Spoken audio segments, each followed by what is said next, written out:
ao atravessar o cano de cobre, terá um aumento no fluxo, de acordo com a lei de Faraday, produzir e com eletricidade, essa força eletromagnética.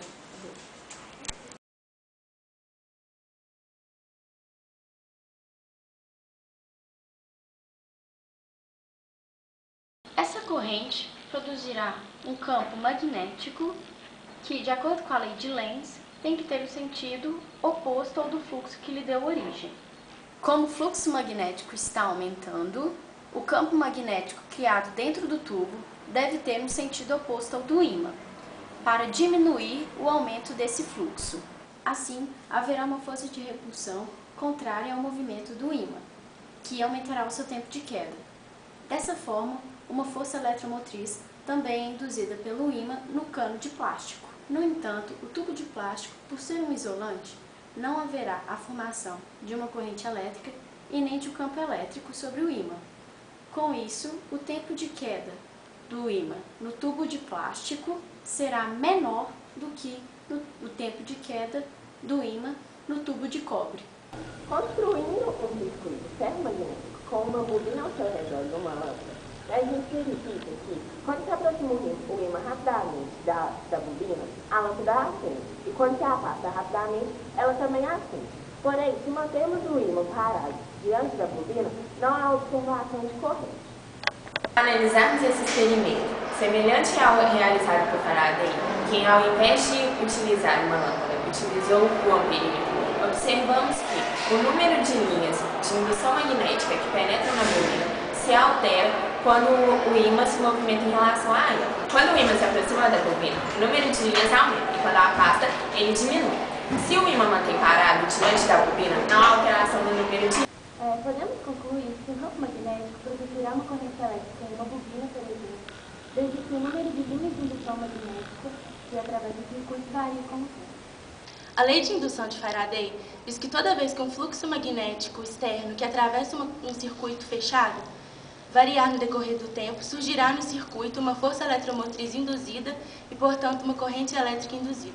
Em um circuito fechado que corresponde a uma bobina ou a um espira, a corrente elétrica induzida apresenta um sentido contrário à sua causa, sendo que sua causa é a variação do fluxo magnético em um circuito. A força magnética de um ímã sobre um pedaço de ferro é uma força de ação à distância. Um ímã gera um campo magnético cujas linhas de indução magnética saem pelo polo norte e entram pelo polo sul. Em 1820, o cientista Hans Ørsted realizou uma experiência na qual uma bússola foi colocada sobre um fio ligado a uma bateria. Com a chave aberta, não há corrente no circuito, a bússola se orienta na direção e sentido do campo magnético terrestre.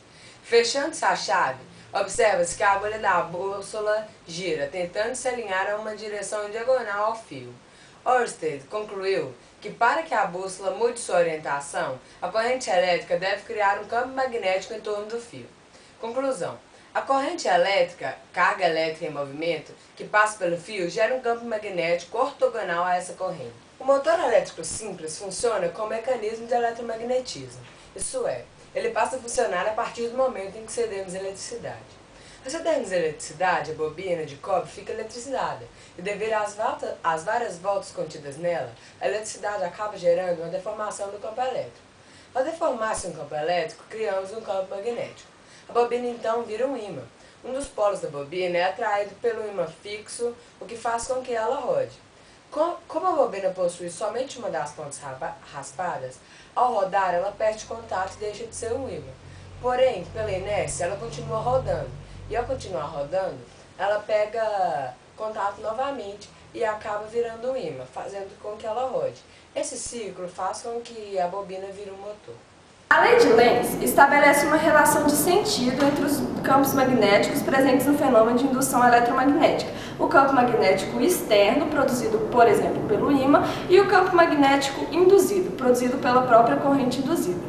Para que a corrente induzida contrarie a sua causa, o seu sentido deve ser tal que, número 1, se o fluxo magnético aumenta, a corrente elétrica induzida cria um campo contrário ao campo externo, para tentar conter o aumento do fluxo e conservar a energia do sistema. Se o fluxo magnético diminui, a corrente elétrica induzida produz um campo no mesmo sentido do campo externo, na tentativa de conter a redução do fluxo e conservar a energia do sistema. Quando uma corrente passa por um resistor, existe transformação de energia elétrica em energia térmica, esse é o chamado efeito Joule. Uma vez que surge a corrente induzida e, consequentemente, energia elétrica, algum elemento presente no processo tem de realizar trabalho sobre o sistema e, entre aspas, gastar da sua própria energia, de modo a conservar a energia total dos objetos envolvidos. Por isso, a lei de Lenz torna-se verdadeira.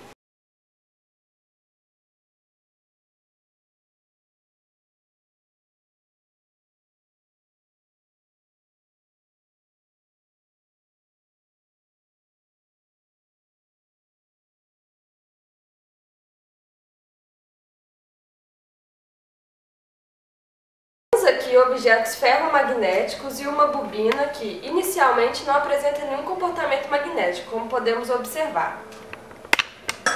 Por esse fio chega uma corrente elétrica que pode ser ligada e desligada por esse interruptor.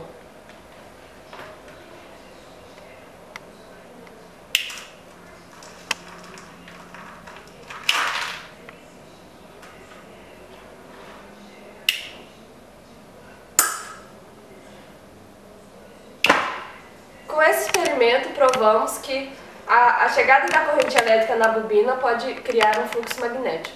Para a experiência do freio eletromagnético, utilizando um tubo de cobre e um tubo de PVC de tamanhos equivalentes. Primeiramente com o tubo de cobre.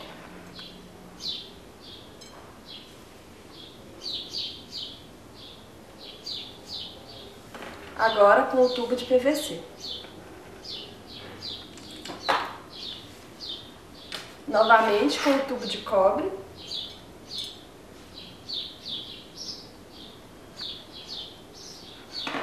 E o de PVC.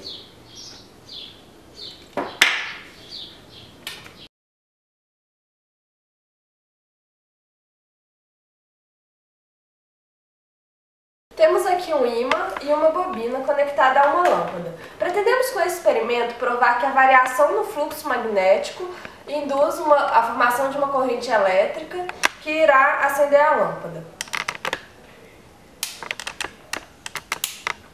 Podemos ver a lâmpada se acendendo quando o ímã se aproxima.